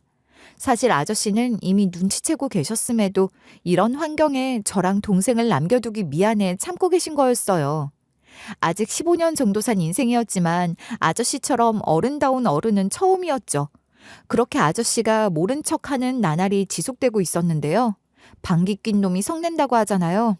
도저히 엄마 쪽에서 이대로 참기 어려웠나 봐요. 결국 거칠게 본색을 드러내기 시작했거든요. 나 솔직히 말할게. 더 이상 당신하고 같이 살고 싶은 생각이 없어. 새로운 남자친구랑 같이 살고 싶으니까 나가줬으면 좋겠다. 어차피 우리 정식으로 재혼한 사이도 아니잖아? 이런 일로 굳이 얼굴 붉힐 필요 없다고 생각해. 당장 짐 싸서 나가줘. 결국 아저씨는 쫓겨나듯이 나가게 되셨습니다. 아무리 정식으로 재혼한 사이가 아니라고 해도 먼저 바람핀 건 엄마잖아요? 그래놓고 저렇게 당당하게 나오는 태도가 아저씨도 기가 막혔을 거예요. 하지만 아저씨는 저랑 동생 앞에서 큰 소리 내지 않으셨어요. 말없이 묵묵하게 짐을 챙기는 뒷모습이 너무나 쓸쓸하게 느껴지더라고요. 그리고 아저씨는 떠나기 전에 제 손에 번호랑 주소가 적힌 쪽지를 쥐어주셨습니다. 그렇게 저는 마지막 순간이 되어서야 아저씨를 아빠라고 불러드렸어요. 아빠, 지금까지 너무 감사했습니다. 덕분에 저도 사랑받을 수 있다는 걸 알게 됐어요. 사실 예전부터 속마음으로는 아빠라고 생각하고 있었는데 부담스러우실까봐 참았던 거예요. 너무 오래 기다리게 해드려서 죄송해요. 꼭 건강하고 행복하세요. 진아야, 혹시라도 무슨 일이 있으면 망설이지 말고 꼭 연락해라. 나도 너를 딸이라고 생각한 거 그냥 한 말이 아니야. 무조건 기대야 할 상황이 있을 때면 아빠를 찾아와줘. 언제나 기다리고 있을게. 저는 아빠한테 마음을 전하면서 울음을 터뜨리고 말았습니다. 그리고 아빠 역시 눈시울이 붉어져서 안아주시더라고요. 그렇게 아빠가 집을 나가고 나서도 엄마는 철없이 사셨어요. 심지어 제가 중학생 정도 됐으면 뭐든지 스스로 해낼 수 있어야 한다며 집에 거의 안 들어오시더라고요. 이럴 거면 왜 아빠를 내쫓아버렸나 의문스러울 정도였죠. 사실 저는 최대한 아빠한테 피해를 끼치고 싶지 않았는데요. 동생을 위해 도움을 요청하려고 연락드렸습니다. 그런데 웬 할머니가 전화를 받으시더라고요. 저는 최대한 당황한 기색을 숨기고 제가 누구인지 설명드리면서 아빠를 바꿔달라고 부탁드렸습니다. 그런데 할머니는 갑작스럽게 노여워하기 시작했어요. 이런 염치 없게 전화질이야. 이미 세상 떠났으니까 찾을 생각하지 마라. 사랑하던 여자한테 뒤통수 맞고 돌아왔는데 멀쩡히 살아있을 줄 알았냐? 양심도 없는 집구석 같으니 무조건 차단해 둘 거니까 다시는 걸지 마. 우선 할머니의 고함이 너무 커서 깜짝 놀라 핸드폰을 떨어뜨릴 뻔했고요. 그 내용이 너무 갑작스러운 소식이라 믿을 수 없었습니다. 그런데 할머니는 이미 납골당에 안치까지 마쳤으니 한번 가보라며 호통치셨어요. 그리고 떨리는 마음으로 할머니가 알려주신 주소를 찾아갔는데요. 진짜 말씀하신 위치에 유골함이 있더라고요.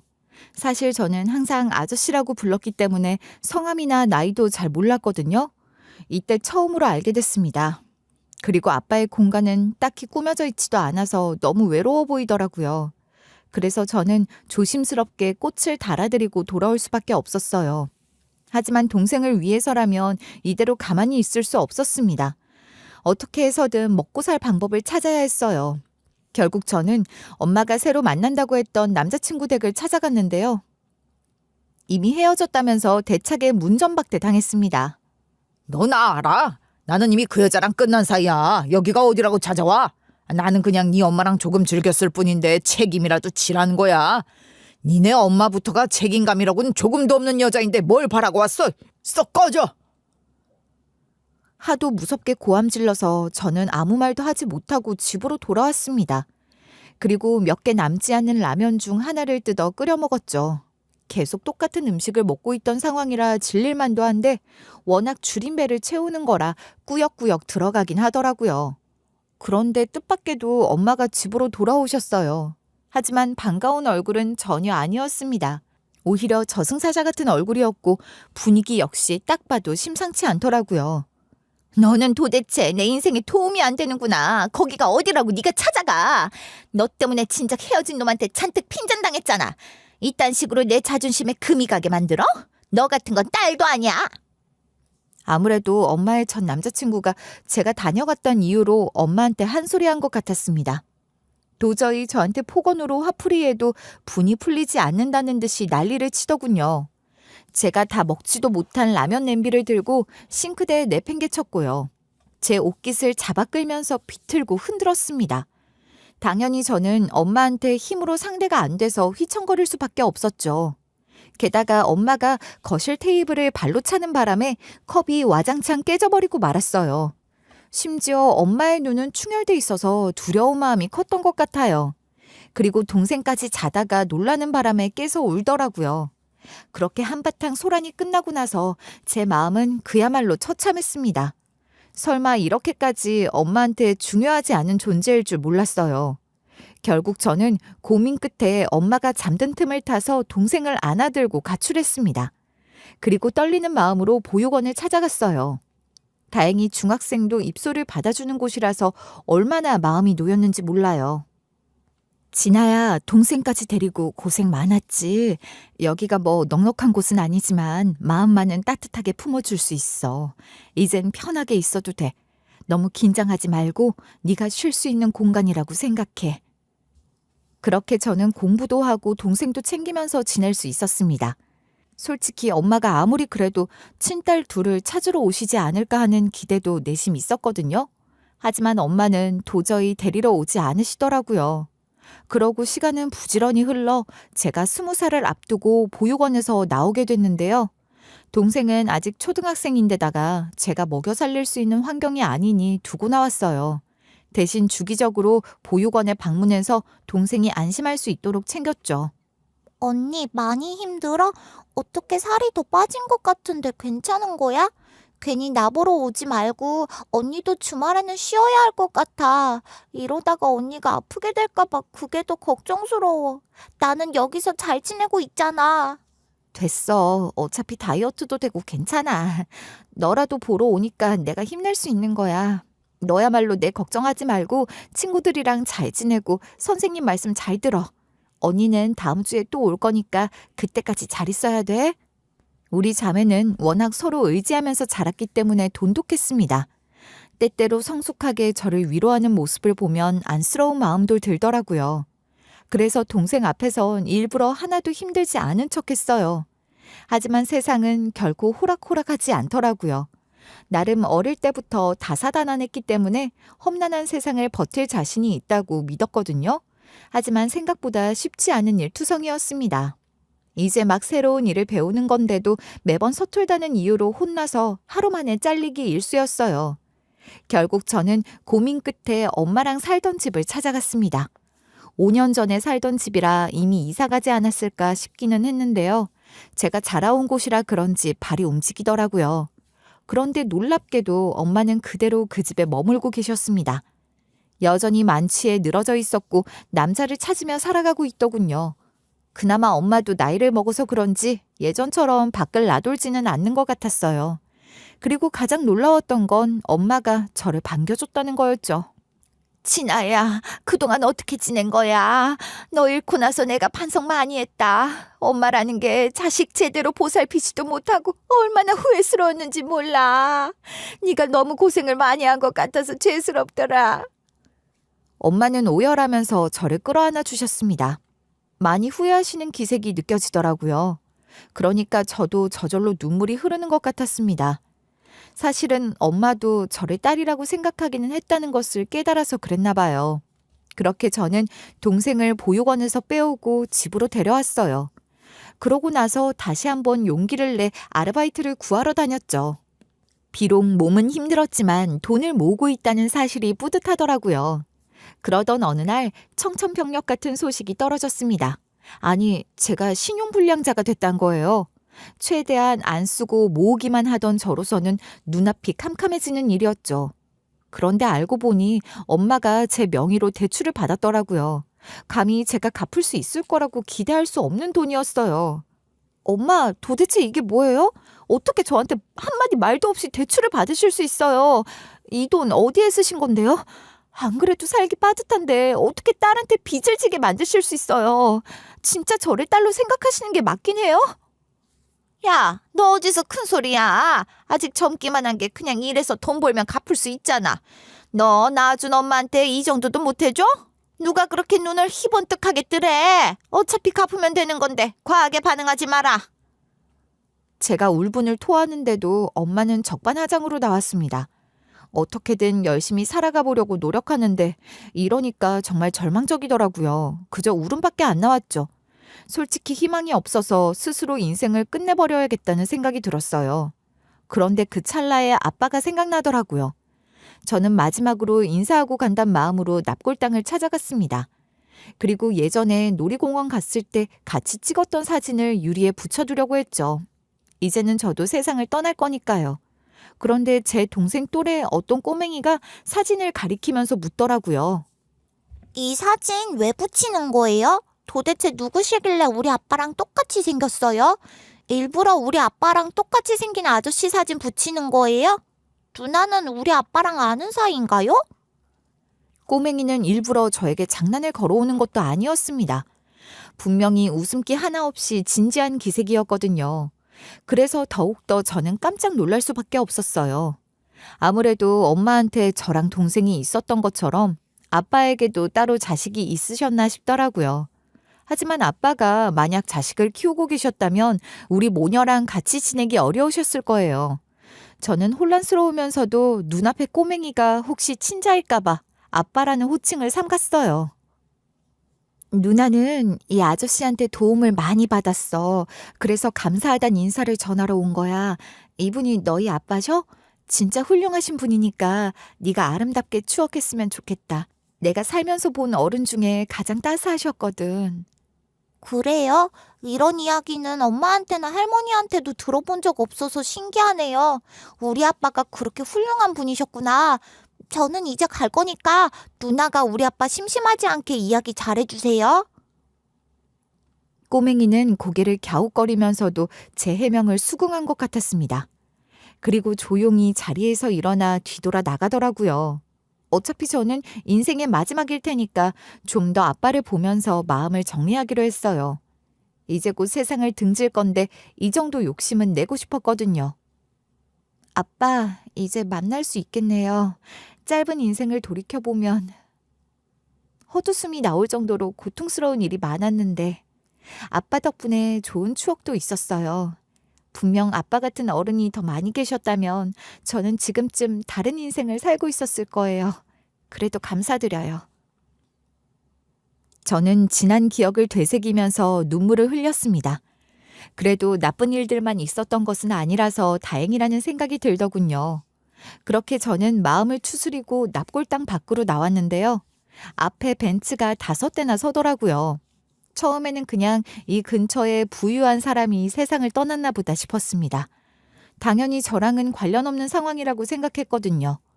그런데 차문을 열고 나온 사람이 우리 아빠였어요. 방금 전까지 제가 유골함으로 마주했던 바로 그 아빠 말이에요. 그러니까 저한테는 아저씨였던 그분 말이죠.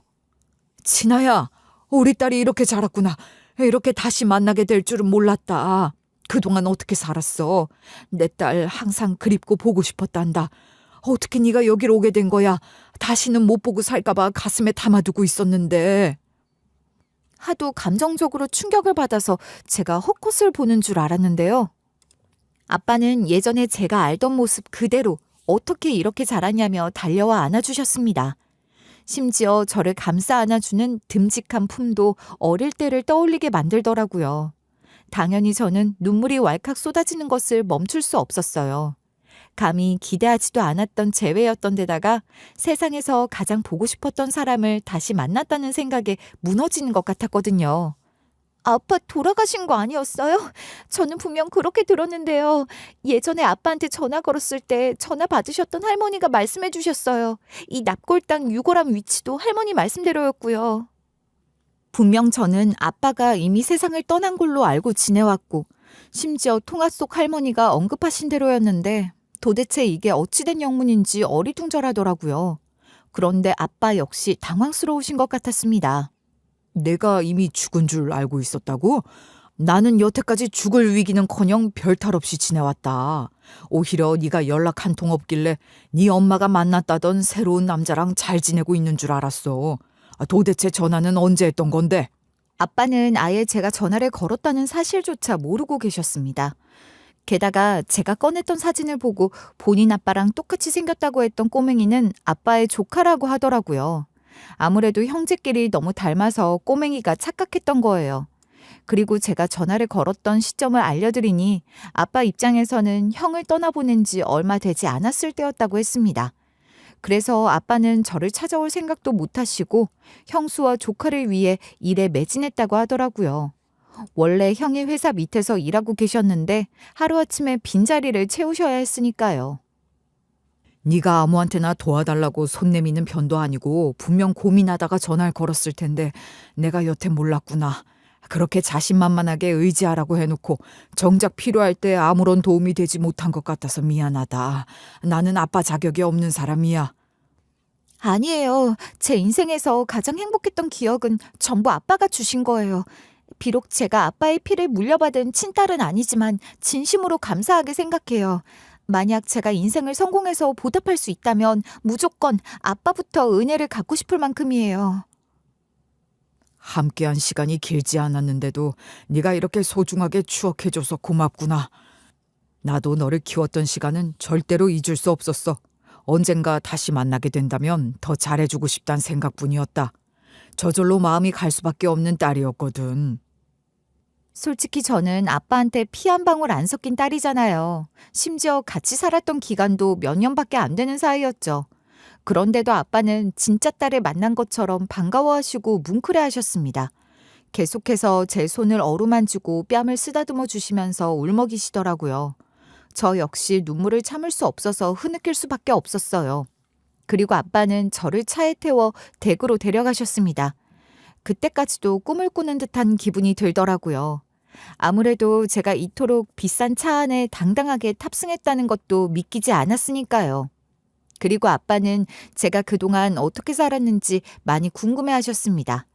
딱히 상기하고 싶지 않은 기억들이었지만 아빠를 위해서 조심스럽게 자초지종을 전했죠.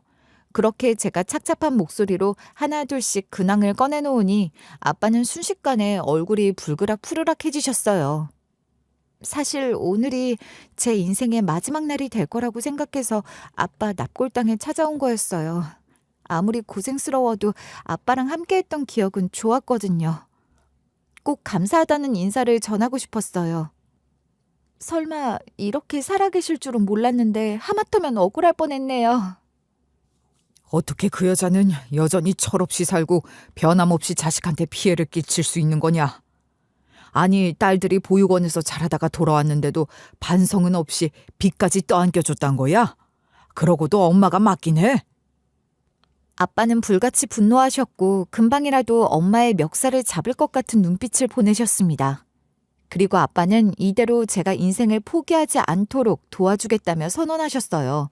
바로 명의도용 고소부터 채무 부존재 확인 소송까지 결심할 수 있도록 해주신 거예요. 사실 저는 이런 방안이 존재하는 것도 몰랐고 그저 꼼짝없이 제 명의로 만들어진 빚을 갚아나가야 하는 줄 알았습니다. 그래서 하늘이 무너져도 솟아날 구멍이 있다는 것처럼 빛이 들어온 것 같은 느낌을 받았어요. 그렇게 저는 증거를 확보하기 위해 엄마에게 다시 전화를 걸었어요. 엄마, 그때 제가 너무 격하게 반응했던 것 같아요. 다시 상황을 천천히 파악해 보려고요.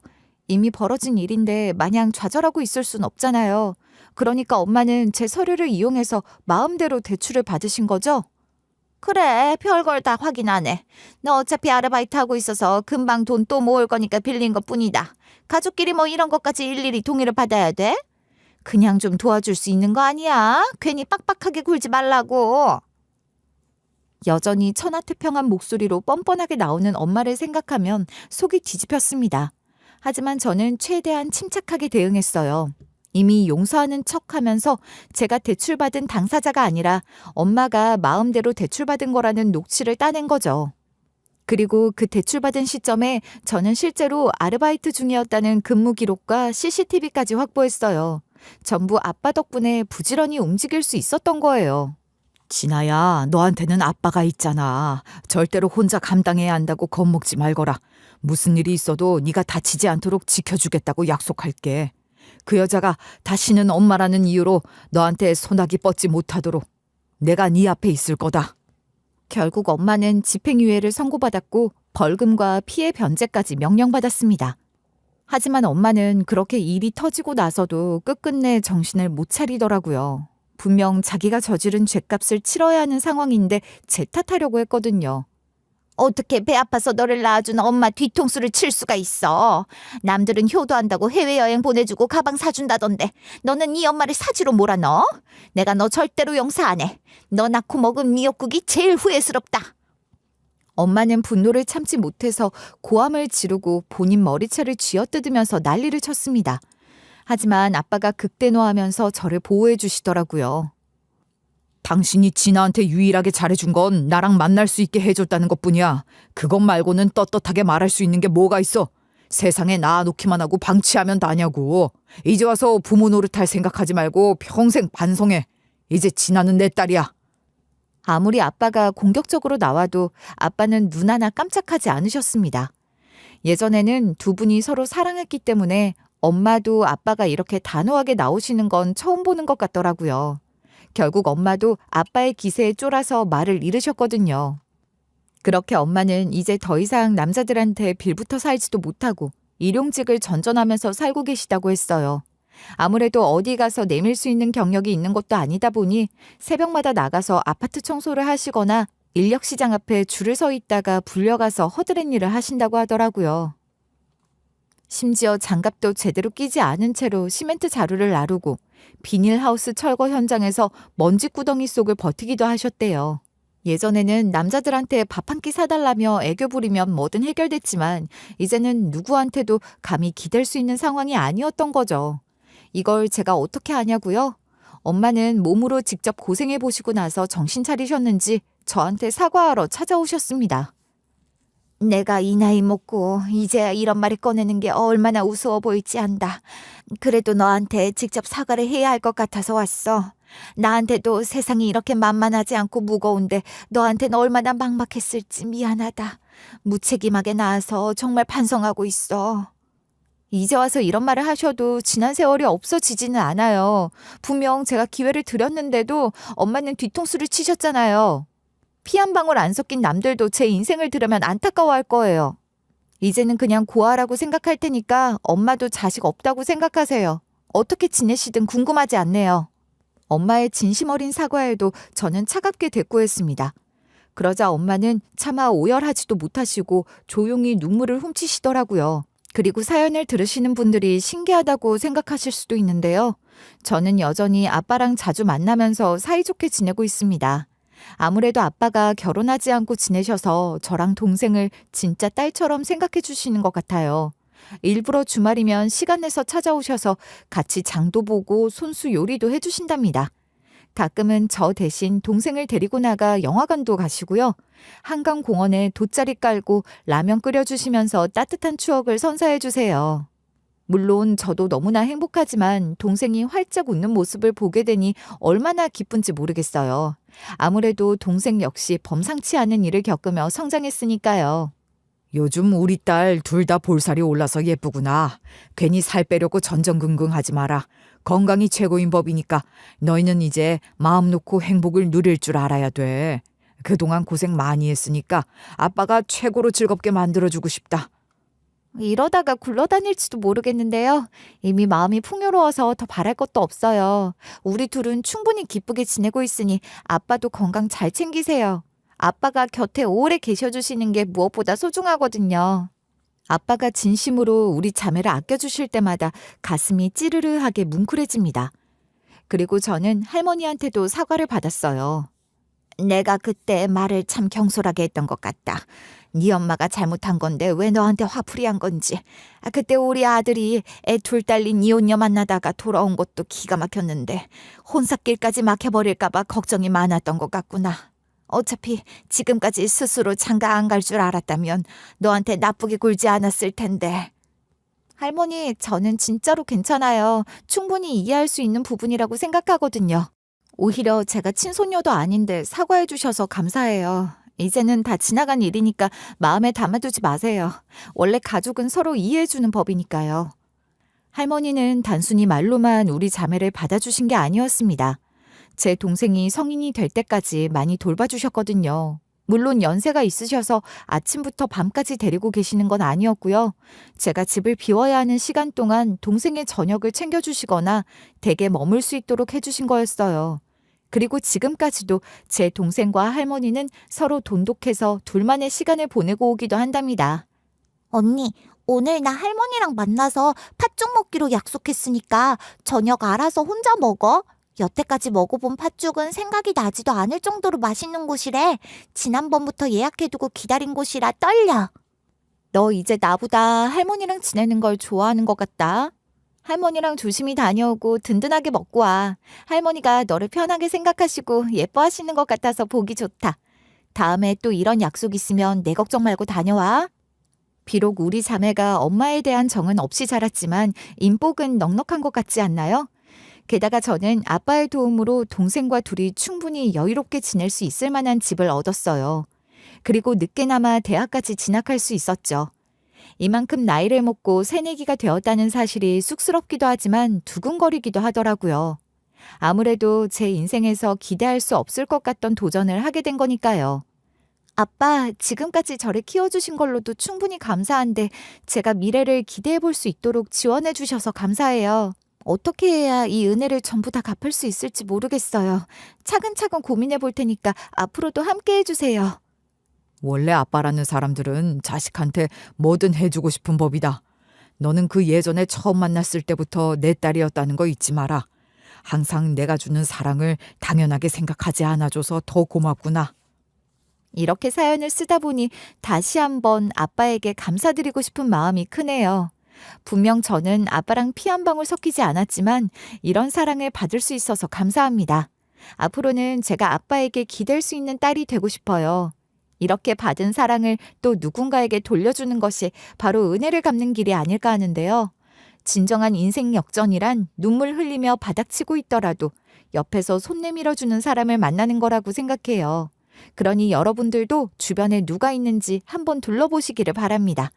분명 인생의 소용돌이가 몰아쳐도 소중한 사람 덕분에 일어날 수도 있을 테니까요. 지금까지 들어주셔서 감사드립니다.